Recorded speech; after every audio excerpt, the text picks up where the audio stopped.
Kapal itu memang ngedekat ke arah mereka. Pergerakan kapal yang dia lihat ini terlihat nggak wajar, Wak. Macam terhoyong-hoyong ngikutin arus gitu loh. Dan pas diperhatikan lebih detail lagi, Kapten David notice kalau layar kapal itu udah sobek, beberapa bagiannya juga udah ada yang rusak, dan tidak ada seorang pun yang terlihat di bagian dek kapal. Hai, wassalamualaikum warahmatullahi wabarakatuh. Terima kasih sudah klik video ini. Gimana kabar kalian semua, Wae? Semoga selalu sehat ya. Seperti biasa di malam ini aku mau nemenin kalian dengan menceritakan satu kisah sejarah yang menarik kali, Wak. Kisah malam ini tuh berkaitan dengan laut. Mungkin ada beberapa di antara kalian yang tahu kalau 80% wilayah lautan yang ada di muka bumi ini tuh belum dijelajahi sama manusia. Kondisinya yang gelap, dalam, dan sunyi ini bikin laut menjadi ruang sempurna untuk menyimpan rahasia kan, Wak. Itulah kenapa ada banyak sekali kejadian misterius di laut yang belum terungkap sampai sekarang. Salah satunya yaitu misteri kapal Mary Celeste, Wak. Ratusan tahun yang lalu, tepatnya di tengah Samudra Atlantik, kapal Mary Celeste ini ditemukan mengapung tanpa seorang pun awak di dalamnya. Padahal muatan kapal ini tuh masih utuh dan persediaan logistik di sana juga masih cukup kali loh, Wak. Dan yang bikin makin janggal lagi, di dalam kapal ini sama sekali tidak menunjukkan tanda-tanda perlawanan sama sekali. Nggak ada tanda-tanda perampokan, nggak ada juga jejak kekerasan. Jadi semua awak kapal yang ada di kapal ini tuh seolah pergi secara sukarela tanpa paksaan sedikit pun tuh loh, Wak. Kenapa bisa kayak gitu? Apa yang sebenarnya terjadi dan kemana perginya para awak kapal dari Mary Celeste ini? Penasaran kalian kan? Jadi tanpa berlama-lama kita langsung masuk aja ke ceritanya. Check it out.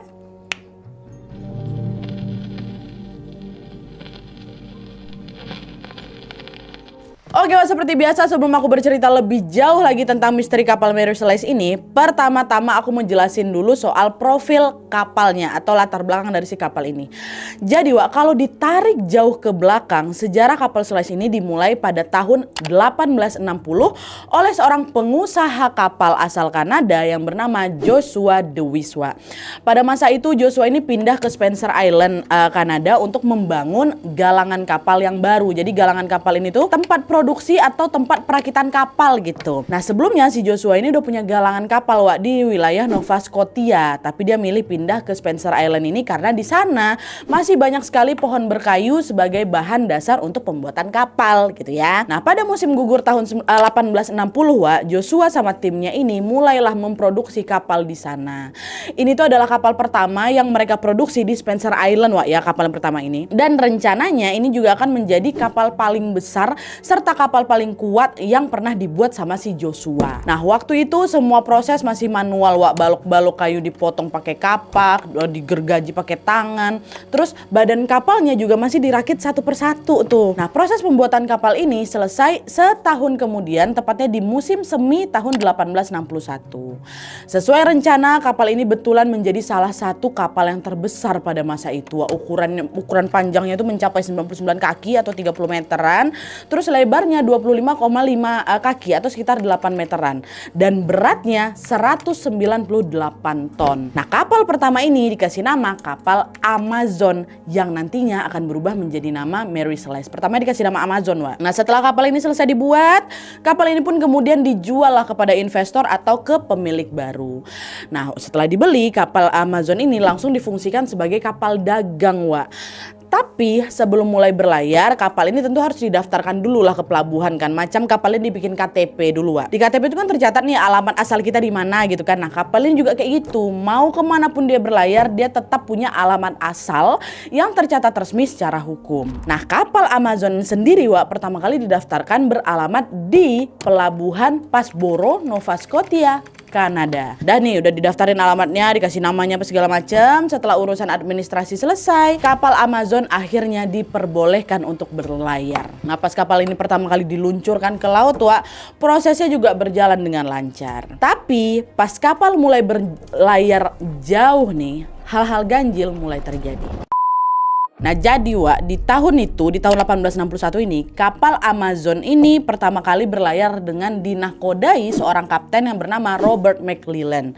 Nah, waktu itu kapal ini mengangkut muatan kargo berupa balok-balok kayu, Wak, yang harus diantar ke London dari Kanada itu. Tapi di tengah perjalanan Wak, si kapten ini, si nahkodanya, Kapten Robert itu tiba-tiba keserang pneumonia. Parah kali sakitnya. Akhirnya seorang mualim atau asisten kapten langsunglah ngebawa si kapal Amazon ini ke daratan terdekat supaya si kapten bisa berobat. Cuma sayangnya nggak lama setelah turun ke darat Wak, Kapten Robert tiba-tiba meninggal dunia. Oke. Nah, jasad Kapten Robert ini pun dibawa baliklah ke kapal. Terus mereka berlayar ke kota pelabuhan tempat si kapten ini tinggal, which is balik lagi. Kapten tuh tinggal di area Spencer Island juga, Wak. Ini sekilas informasi aja ya. Waktu istrinya Kapten Robert itu ngelihat kapal Amazon ngedekat ke dermaga, dia heran, itu kan kapal laki aku, bukannya kapan hari baru berangkat. Kok cepat kali udah balik lagi gitu kata istrinya kan. Nah, di situ rupanya firasat istrinya udah mulai nggak enak, Wak. Dan ternyata betul, nggak lama kemudian terlihatlah para kru kapal turun dengan ngebawa peti berisi jasad suaminya atau jasad Kapten Robert. Pecahlah tangis bini waktu itu juga kan ya, siapa sangka Wak, ternyata hal pertama yang diantar pakai kapal Amazon adalah jasad kaptennya sendiri. Oke, ini ditandain bagian ini. Setelah Kapten Robert meninggal dunia, kapal Amazon langsung ganti nahkoda, Wak. Dinakodai oleh kapten baru yang bernama Jack Parker. Dialah yang nerusin tugas Kapten Robert ini untuk berlayar ke London mengantar kargo berisi kayu tadi. Tapi ternyata perjalanannya balik-balik nggak mulus lagi, Wak. Sebelum si kapal ini sampai London, kapal tuh tiba-tiba rusak dan harus berhenti selama beberapa hari untuk perbaikan. Terus pas balik dari London ini kan udah nyampe di London, balik lagi ya kan. Waktu jalan balik entah gimana ceritanya kapal Amazon ini tiba-tiba nabrak kapal lain. Sampai kapal lain itu tenggelam. Nah, semua kejadian ini bikin orang mulai was-was. Ini sebenarnya kapal Amazon ini aman apa enggak nih? Sempat ragu mereka, Wak, karena baru beberapa tahun beroperasi aja masalahnya udah sebanyak itu ya kan, masalah si kapal ini kan. Dan ternyata nasib buruk kapal ini nggak berhenti sampai di situ juga, Wak. 6 tahun kemudian, tepatnya di tahun 1867, ada lagi masalah baru. Jadi Wak, waktu itu nih 6 tahun kemudian ini kapal Amazon lagi berlayar di sekitar Cape Breton, sebuah pulau di timurnya Kanada. Terus tiba-tiba cuaca buruk nih datang ya kan, sampai bikin kapal tuh hilang arah dan akhirnya karam. Tapi bukan tenggelam ke dasar laut, Wak ya. Rusak parah lah gitu, nyangkut di perairan dangkal kayak itu loh. Karam nih si Amazon ini. Nah, kejadian ini bikin kapal Amazon dianggap udah nggak layak lagi berlayar, sehingga kapal ini udah ditinggalkan gitu aja sama awak kapal dan juga kaptennya. Nah, terus nggak lama kemudian bangkai dari kapal Amazon yang karam tadi itu akhirnya dievakuasi lah, ditarik ke New York, Wak, untuk dilelang secara publik. Nah, akhirnya kapal ini pun dibeli lagi lah ini. Setelah dilelang, dibeli sama seorang kapten juga yang bernama Richard Haynes dengan harga 1.750 USD atau sekitar puluhan ribu dolar, Wak, kalau kurs sekarang. Pastinya kapal Amazon ini nggak bisa langsung dipakai karena kan kondisinya udah rusak parah kali ya kan. Barulah akhirnya diperbaiki sama si kapten ini. Setelah melewati serangkaian perbaikan, dokter pula Kapten Richard pun ngedaftarkanlah si kapal ini ke pelabuhan New York, bukan di Spencer Island lagi kan, Wak. Udah dibeli sama dia, didaftarkan ke pelabuhan New York dan mengubah namanya dari Amazon menjadi Mary Celeste. Ya, dan nih udah ganti nama jadi Mary Celeste kan. Selama beberapa bulan kapal Mary Celeste ini pun ikut berlayar lah, Wak, bareng si Kapten Richard, si pemilik barunya. Tapi karena Kapten Richard ini lagi kelilit utang pula waktu itu, kapal ini pun akhirnya dijual lagi ke seorang mantan kapten yang bernama James Winchester. Dan dibawa kepemilikan James ini lah, Wak, peristiwa misterius yang menimpa kapal Mary Celeste pun terjadi. Hal yang menjadi peristiwa paling misterius sampai sekarang terjadi setelah terakhir kali dipegang sama si nahkoda James ini. Peristiwa apa? Masuk.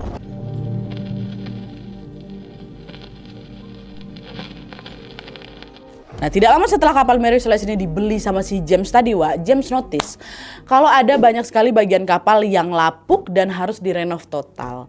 Nah, karena diperbaiki ini lumayan banyak, James ini jadi mikir, apa kapal sekalian aku rombak besar-besaran aja ya. Aku juga pengen lah ini nambah bagian dek sama layarnya kayak gitu, kata si James. Akhirnya dirombak besar-besaran tuh, Wak, sama si James.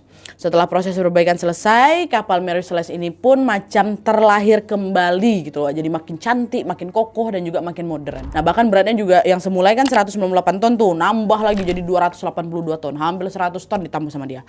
James puas sekali, Wak, sama perbaikan kali ini. Di situ dia pun langsung merekrut awak kapal yang nantinya akan bertugas di kapal Mary Celeste ini, Wak. Awak kapal yang dia rekrut itu terdiri dari kapten namanya Benjamin Briggs. Terus ada 2 mualim, asisten kapten namanya Albert Richardson sama Andrew Gilling. Terus ada juru masak namanya Edman. Terus ada 4 ABK yang bernama Volker, Boz, Arian Martin sama Gottlieb ya. Jadi total ada 8 orang.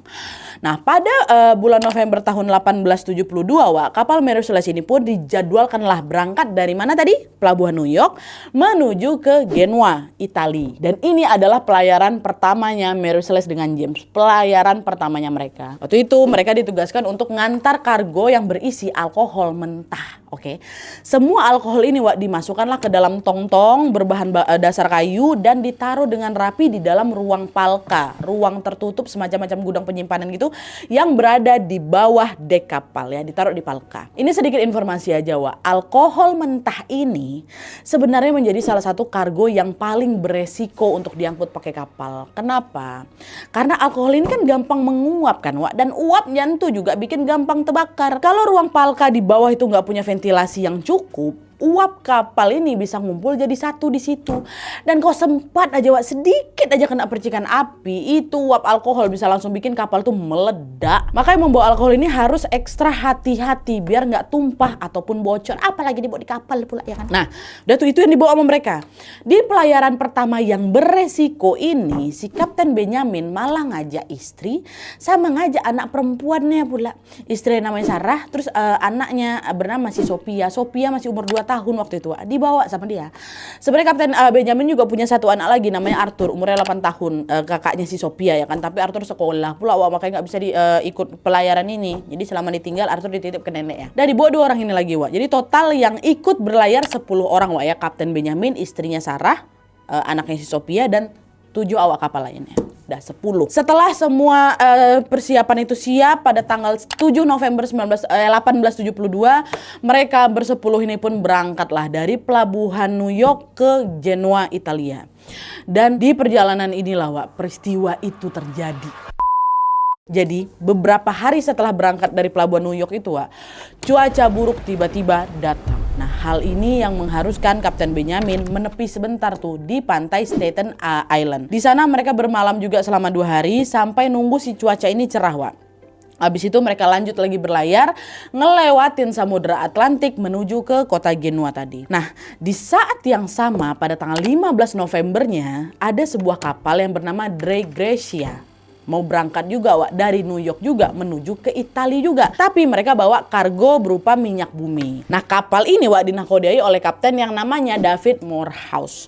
Nah, karena tujuannya sama-sama ke Italia ya kan, kapal Dei Gratia ini juga akan melewati jalur yang sama juga lah sama si kapal Mary Celeste. Cuman kemungkinan besar mereka nggak akan papasan di jalan karena kan mereka berangkat di waktu yang berbeda. Mary Celeste ini kan duluan. Mary berangkat kurang lebih 1 minggu sebelum si Dei Gratia ya kan. Jadi ya mereka satu tujuan, cuman waktunya aja yang berbeda. Berdasarkan catatan dari awak kapal Dei Gratia ini pada awal bulan Desember 1872, waktu mereka sampai di Azores atau wilayah kepulauan di tengah Samudra Atlantik, cuaca yang cerah itu balik lagi memburuk. Dan mereka si kapal Dei Gratia ini diterpa badai kencang. Badai ini juga berlangsung selama berhari-hari katanya dan besar kemungkinan kapal Mary Celeste juga ngalamin hal yang sama, ya kan? Nah, lalu di tanggal 5 Desembernya waktu cuaca udah mulai membaik nih, samar-samar kru kapal Dei Gratia ngelihat ada kapal asing yang berlayar sekitar 5 mil depan mereka, sekitar 9 kiloan lah kelihatan sama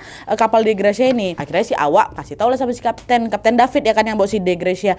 Kapten coba tengok lah, di sana ada kapal asing dan kayaknya si kapal itu lagi mendekat ke arah kita, kata si awak kapal ini. Kapten David pun langsung buru-buru ngeluarin teropongnya.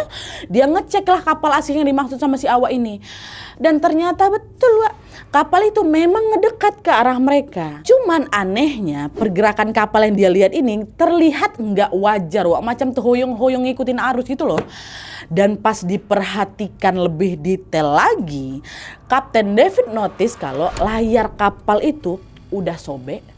Beberapa bagiannya juga udah ada yang rusak dan tidak ada seorang pun yang terlihat di bagian dek kapal. Oke. Nah, perasaan Kapten David udah nggak enak tuh. Dia akhirnya bilang sama timnya, "Weh, cepat kirim sinyal panggilan ke kapal itulah," katanya gitu. Karena setelah dicoba dipanggil berkali-kali sama awaknya si David, nggak ada respon sama sekali, Wak, dari si kapal asing itu. Nah, di saat yang sama kapal asing juga makin mendekat, Wak, makin mendekat ke arah mereka.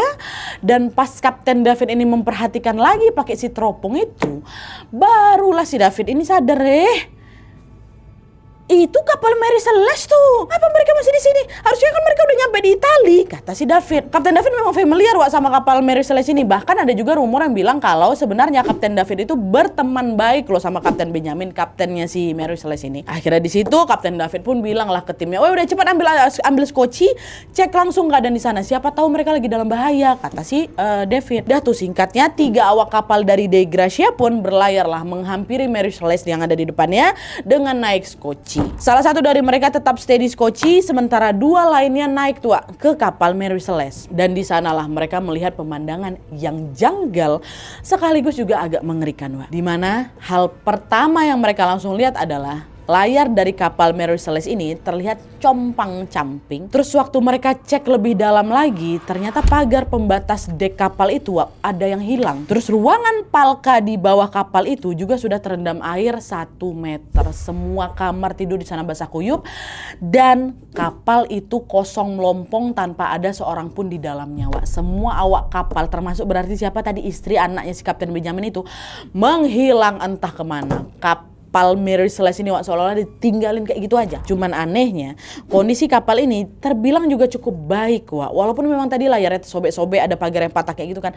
Cuman bisa dibilang masih baik, masih bisa beroperasi seperti biasa. Barang-barang pribadi punya kapten, punya awak kapal juga masih utuh. Nggak ada satupun barang-barang berharga mereka yang hilang tuh loh, nggak ada. Dan selain itu, Wak, ya, persediaan logistik seperti bahan makan, terus air bersih di sana juga, itu juga masih banyak. Bahkan alkohol mentah yang mereka angkut itu masih dalam keadaan yang baik, walaupun memang ada terendam air sedikit. Makin heran lah awak dari Dei Gracia ini kenapa kapal ini kalau semua kondisinya masih bagus, terus para awak kapal Mary Celeste ini pada pergi kemana? Nah, untuk mengetahui apa yang terjadi, awak kapal Dei Gracia pun langsung mencari buku catatan milik awak kapal Mary Celeste. Biasanya, Wak, kapten sama awak kapal itu pasti akan mencatat setiap detail aktivitas mereka selama berlayar di buku catatan itu. Itu udah jadi kebiasaan semua nakoda, semua awak kapal gitu kan. Jadi cari ketemu.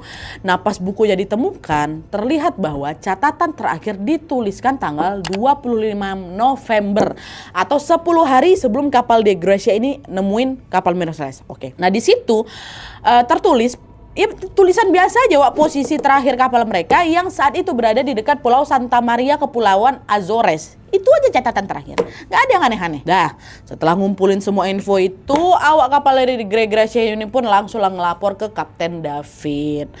Dan setelah didiskusikan bersama, mereka sepakat untuk mengevakuasi kapal Mary Celeste ke daratan terdekat, yaitu di Gibraltar, Spanyol. Nah, awak kapal mereka dibagi jadi 2 lagi. Sebagian tetap stay di kapal Dei Gracia dan sebagian lagi ngambil alih kapal Mary Celeste. Udah dibawa lama mereka akan konvoy nih balik. Sesampainya di Gibraltar tadi, pihak berwajib atau kepolisian pun langsung melakukan penyelidikan sebenarnya apa yang terjadi sama kapal Mary Celeste ini kan. Dan kemana piginya awak kapal ini?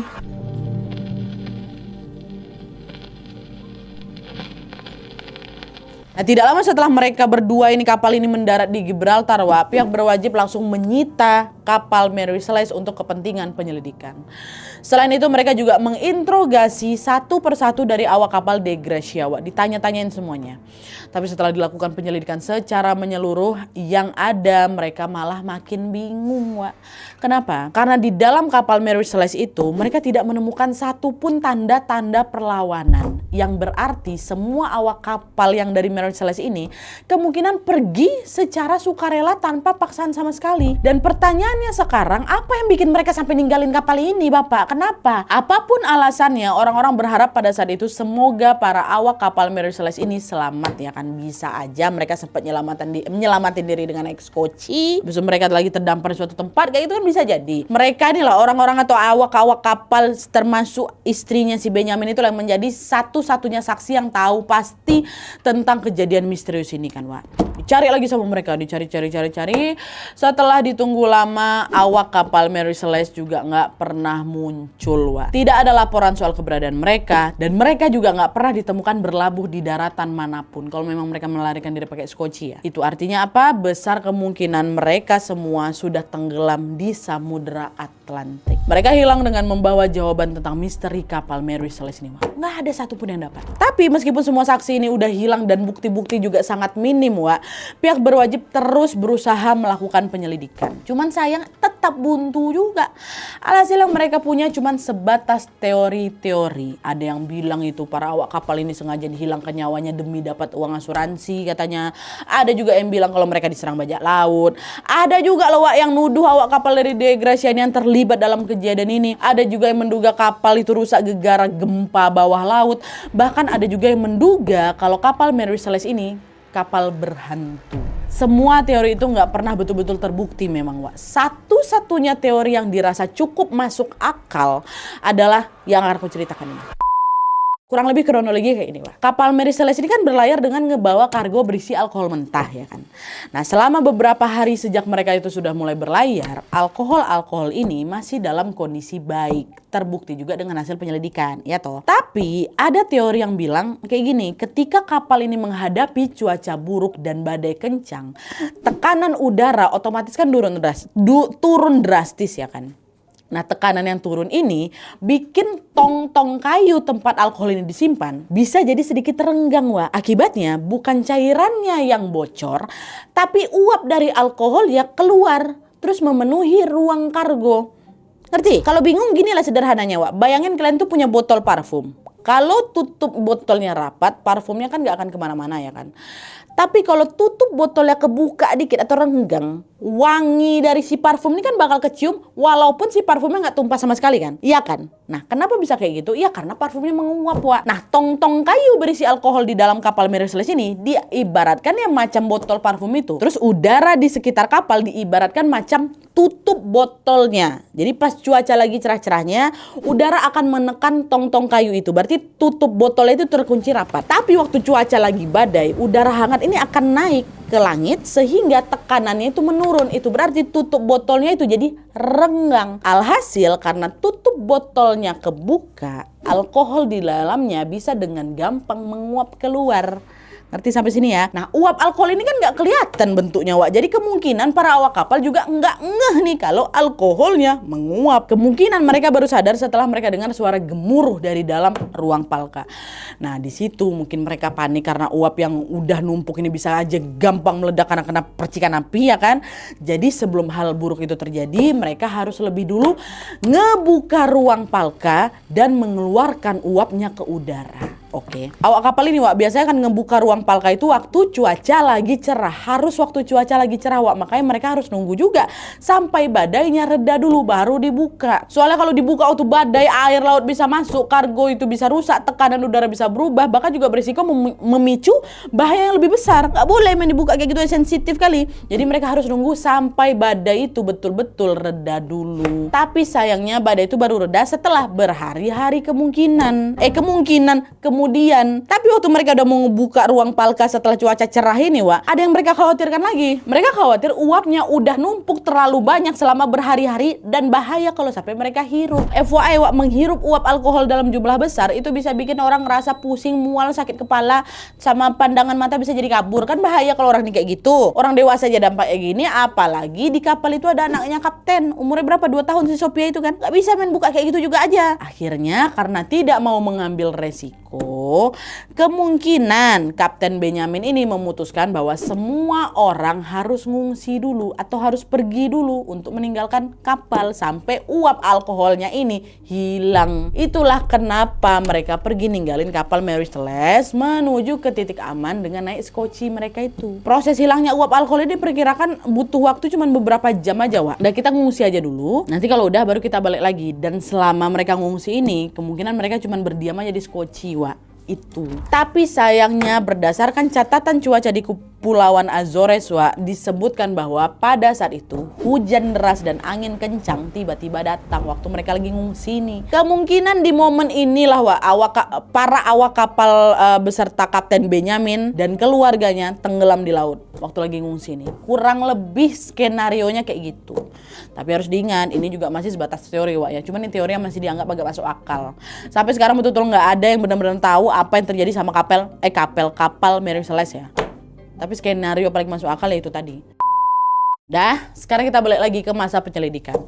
Meski ada banyak sekali teori yang beredar soal misteri kapal Mary Celeste ini, Wak, pada saat itu pihak berwajib tetap berusaha untuk melanjutkan penyelidikan sampai mereka mendapatkan bukti-bukti yang betul-betul akurat ya kan. Cuman sayangnya sampai tahun 1873 mereka belum mendapatkan progres yang signifikan.